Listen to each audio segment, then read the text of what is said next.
ខ្ញុំមកធ្វើវ៉ាកាម៉ូលីជាលើកទី1ធ្វើចេញពីផ្លែប័រជំរាបសួរជំរាបរលឹកពីចម្ងាយផងមុននឹងធ្វើវ៉ាកាម៉ូលីនេះខ្ញុំចិត្តល្ហុងដែរបងស្រីគាត់ឲ្យ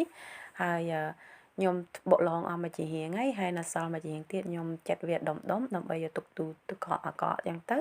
ទុកវាស្ងោរនៅពេលក្រោយព្រោះឲ្យកម្រទិញល្ហុងបានណាតាមពិតទៅគេក៏មានល្ហុងលក់ស្រស់ៗដែរដែលនាំចូលពីប្រទេសបងខ្លះដែរតែតម្លៃគឺថ្លៃឥឡូវនេះខ្ញុំរៀបចំធ្វើវ៉ាកាម៉ូលីហើយធ្វើពីផ្លែប័រហ្នឹងអាវ៉ូកាដូ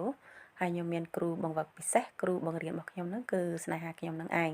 គាត់រវល់ថ្ងៃនេះតែគាត់មកពីធ្វើការរាំងយឺនបន្តិចដែរតែគាត់រវល់ហើយគាត់ប្រាប់ខ្ញុំពីក្រោយខ្នងនឹងឯងពីរបៀបធ្វើមកអញ្ចឹងណាមុខម្ហូបមួយមុខនេះគឺស្តៀងធ្វើសាឡាត់អញ្ចឹងឯងព្រោះវាសុទ្ធតែរបស់ស្រស់ទាំងអស់តែគឺឆ្ងាញ់ហើយរបស់មានសុខភាពល្អទៀតនៅឯស្រុករបស់យើងឯណោះគឺសម្បូរប័រសម្បូរផ្លែប័រហ្នឹងអាចធ្វើម្ហូបនឹងហូបបានបាទនិយាយពីគ្រឿងផ្សំគឺងាយរកមែនតើនៅឯស្រុកយើងមានក្រូចឆ្មាប៉េងប៉ោះទុំខ្ទឹមបារាំងហើយនឹងខ្ទឹមក្រហមអញ្ចឹងទៅយើងហាន់ចូលគ្នាមួយមុខបន្តិចយើងធ្វើម៉េច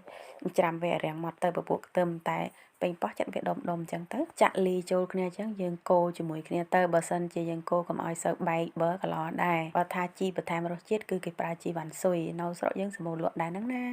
ហើយនៅនេះកម្ររកបានដែរតើនៅកន្លែងពិសេសហើយបើថាគ្រឿងបន្ថែមរសជាតិមានអំបិលបន្តិចហើយនឹង